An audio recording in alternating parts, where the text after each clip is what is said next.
what else can you do? There is an on-demand stun that you might be able to play around with. But let's see how both teams deal with the lineups they've brought to game number 3. Homeboys and ENTITY7, a 1-1 for now in this best of 5. Looking to cap out game 3 to get to the match point. And we'll see as they get us situated here. Yes, Chan on the Eudora pick. Still running the Lethal Ignition actually as well. Look how aggressive. Actually, they're going to go here. Erwin doing a job. I think he's, well, that's quite a bit of damage. Dealing a bit of damage onto Erwin. Still has the flicker too, and he gets the dash, but Udil follows through as well as Chan. Tries to go for that cheeky little stun, and that's what you expect from the Eudora. It does seem like, you know, at least for the Eudora, I think it fits Hide on Bush's character and name a bit more, right? You want to be hiding in these bushes. But Chibi flex the Lethal Wanderer, no problem there, even with a little bit of a delay from the Kufra from Erwin invading earlier. Okay, looking at it too, I really want to see how the rotation's going to be with both of this. This is a lot better, though, for Zorn to have the Grok, I would say. You know, work around this, fine set of potential. I think one of the things that they have to watch out for is this Dyroth. Whoa, we know that he can shred. Look how much pressure's here. Well played already. Utilizing this pressure, top of the blades, right into the knockup, and now it's going to be the Pistol Strike that goes in, but Nets is still able to claim first blood. Wow. Overextending. Hide on Bush gets caught. Oh, hold on, mid lane. I think Erwin's going to be fine. That Spear of Glory able to pull him in so he gets the additional shot from the turret was exactly the punishing moment that Homeboys needed there. Okay, Nets. That was an interesting interaction. Did you see that? Yeah. So if you use your ultimate on the Roger, you can actually cancel out the grab part. That's a cancel on the recall of Nets. Trying to delay it now as Fury tries to shove the wave to punish Nets, but he'll stop the recall. Zorn in the mid lane, gonna be chunked as well. Chan doing some damage as well. He's gotta be respecting this because Chan will get his ultimate. Oh, that was close. He's got the Thunder's Wrath now. But man, ENTITY7 will just go ahead and take the turtle here. Getting the objective, put some pressure.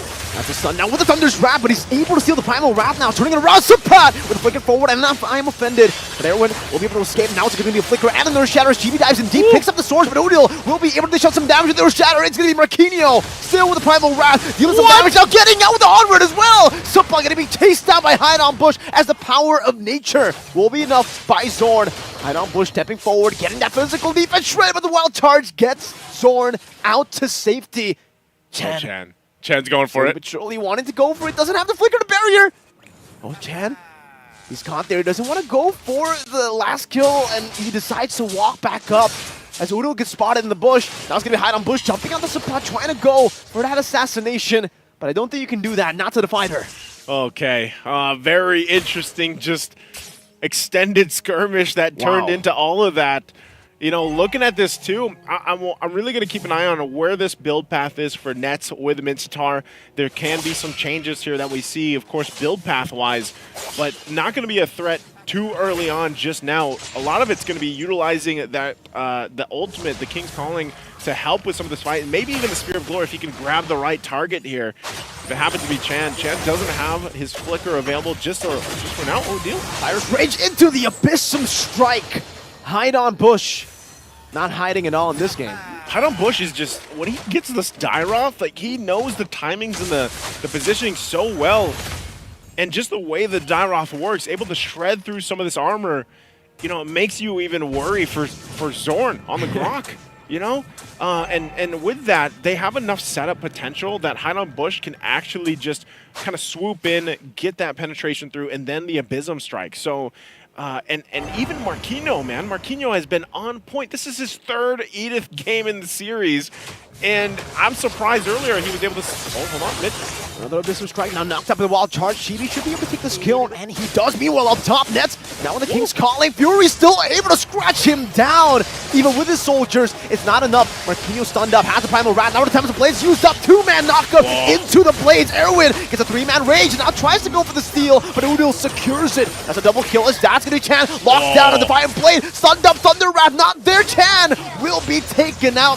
Udil picks up a triple. That was such a good Guardian's Barrier, right on point. Able to collapse that in and get the triple.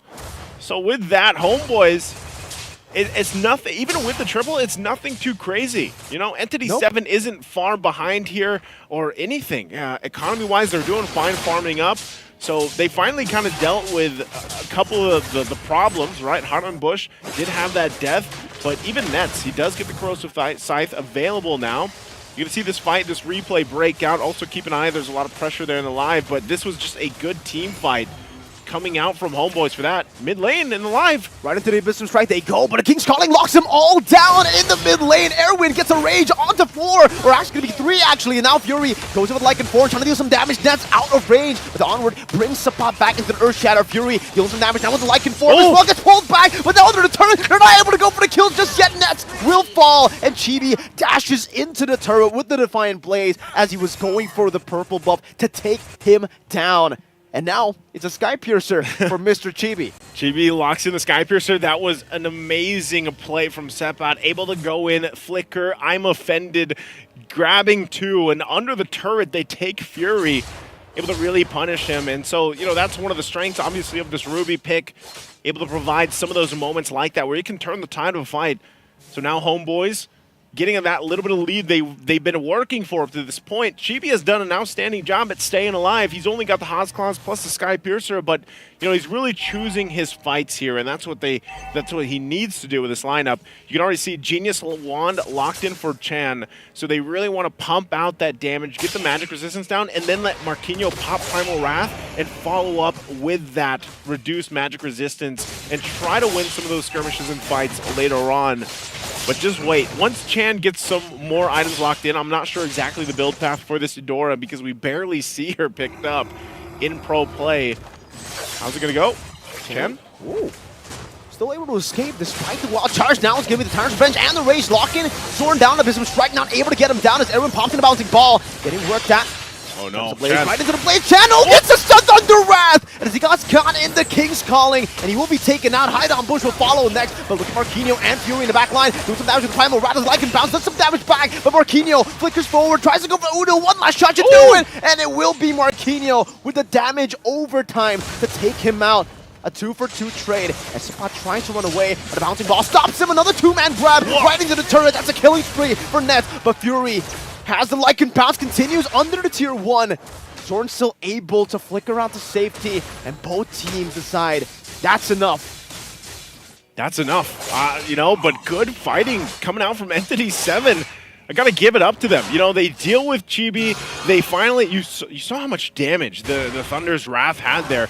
And that's something to be said because, again, the only item that was locked in was the Genius Wand. What more when you get those later items, even the magic penetration items locked in? A good setup there. I mean, there was a lot of patience as well. Nets was luckily there to finally cap off that kill.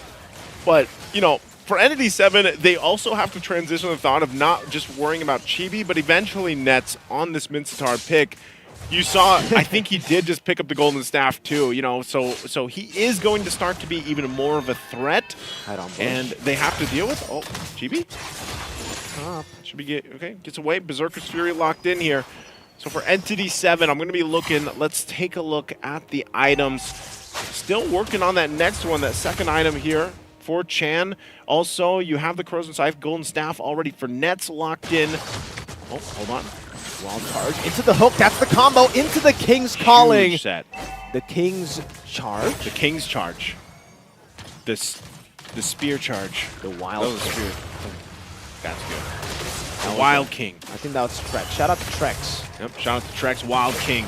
Wild King. He said Wild King's Calling or something. Something like that. You just shortened it. You know. Yeah, I just made Wild King. You know. But Homeboys. Good Lord.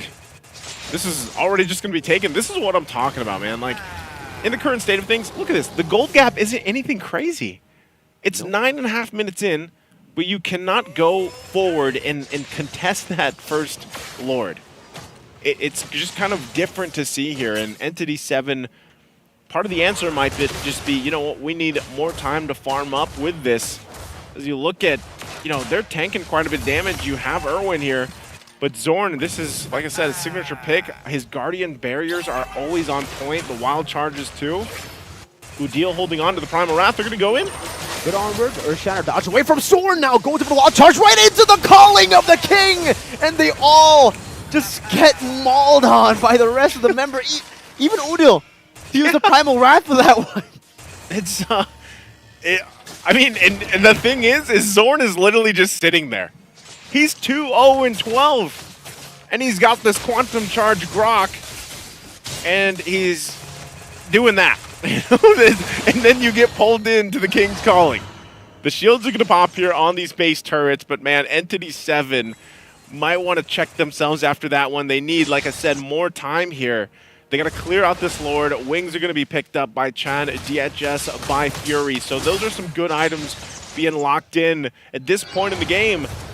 But as all these shields pop on the base, they're going to have to clear things down. And I think for Entity7, it's really up to the point of they need to utilize the Kufra pick, man. And part of that is just maybe an amazing set that we've seen time and time again when Kufras are locked in. This could be it. Revenge, and the rage straight into the Abyss from Strikers. Well, Sabani able to flicker out the safety though, and now the turnaround. Sabani gonna be taken down as the King's Calling locks them down. Now another hook into Erwin to bring him into the King's Calling as Chibi goes for the kill. That's a double kill. Chibi still going for more. Time of Blaze, knocking Marquinhos up. Now with a few more blades, he should be able to pick up a triple kill, and he does. That's barely getting Chan there. Chan was able to get the stun off right before. Able to get the stun off, and right now it looks like their eyes are set on this mid turret. I don't think this is endable, but Homeboys might still just go ahead and grab the base turret, get the bottom one as well. Look as at this guy. Yeah, Zorn's just powering up. He is the turret. He's the turret right now. The King's turret, bro. Oh man, this is what I'm saying. Last game we saw Zorn on the Matilda. This is a different Zorn. This is a completely different Zorn. He doesn't do this on Matilda for some reason. Yeah, I mean, you just need to have him on an initiator at this point, right? You need to have him on a hero like this, the Grok, the Cho. In game number 1, it was the Akai, so that was... Oh, I mean, technically, yeah, you're up there, right? Technically, Akai's there. Yeah, he's one of the, he did get banned, you know, so the respect was there. Entity7, and like I said, Erwin's kind of got to do that. Like, this is up to Erwin, and it might even come down to just being able to get a setup in the base on the defense, because as this Lord comes up, I think it's still going to be taken out quite quickly, as you see happening here. You can see them forming up on that mid side, possibly, but that's already Lord taken, so Entity7 with 2 base turrets already down, and this top one most likely going down in the exchange as they deal with the mid lane push. It's... Entity7 could possibly see themselves facing match point. Now, with this is where we have to see your setup potential with Erwin, plus Marquinhos. Is it going to be good enough with this lineup from Homeboys? They have to avoid the Spear of Glory. They have to avoid a lot, actually, to be forced into the King's Calling, and here they go. You can see already Udil doing a whole lot of damage. Pops in a Primal Wrath, Purify as well. Out of the onward, and Marquinhos is going to be caught in the midst of it. Erwin getting a 4-man Tyro's Rage with a wall charge. Connects to the back. That's going to be demolished there, but the Lord is already onto the base. It looks like Marquinhos still going to be able to do some damage onto the other members. 3 members taken out now, but the Lord slowly but surely is going at it. Chibi goes and picks it up, but now loses his life to some of the basic attacks from Marquinhos with a few more minions coming down. It should still be the end, and Homeboys